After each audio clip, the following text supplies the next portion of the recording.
Nah, sekarang bagaimana si UTSU bekerja? Tadi saya bilang bahwa UTSU itu adalah peptida. Peptida ini dia akan peptida itu sebetulnya kan protein ya.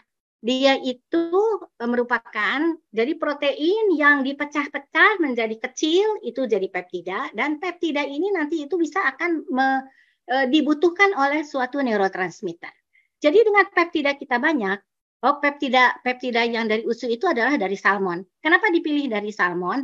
Karena susunannya itu sama dengan manusia, lebih tinggi sedikit, gitu ya. Nah, jadi kita menggunakan itu.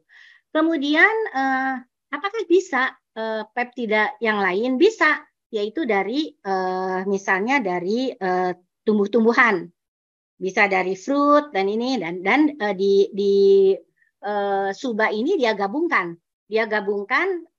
salmon dengan fruit ya, fruitnya itu dari tomat. Nah, itu. Nah, dengan adanya peptida ini kita tahu bahwa neurotransmitter kita yang tadi tidak bergerak baik, dia akan menjadi baik kan? Nah, dia akan menjadi baik sehingga gelombang-gelombang otak yang kita butuhkan itu menjadi lebih baik, ya. Nah, ini sebetulnya sejalan dengan apa yang saya lakukan dengan memberikan neurofeedback. Bedanya, neurofeedback itu titiknya itu saya tentukan. Titik yang mau saya naikkan, saya turunkan itu saya tentukan. Dan gelombang yang mau saya naik turunkan itu saya tentukan.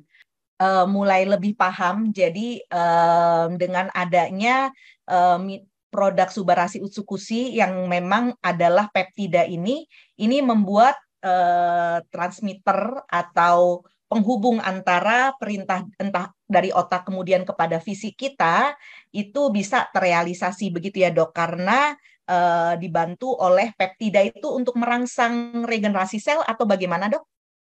Nah, untuk regenerasi sel, ya tentu dia akan ada nanti regenerasi sel. Tapi regenerasi sel itu kan memakan waktu, lebih memakan waktu dibandingkan dengan dia memperbaiki si neurotransmitter. Kan kita harapkan nanti sel-selnya itu akan membaik.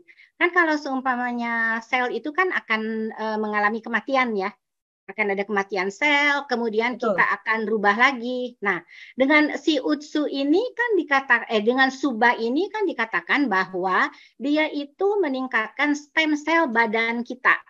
Stem sel badan kita itu kita ini kan sehingga sel-sel yang rusak itu akan diperbaiki. Gitu. Yang mana yang akan diperbaiki? Tergantung yang dibutuhkannya yang mana. Karena sistem sel itu bisa berubah. Sistem sel itu kan di dalam badan kan ada yang jarak dekat, artinya ya untuk organ-organ tersebut, tapi ada yang misalnya dia nanti akan berubah menjadi stem sel yang dibutuhkan. Gitu.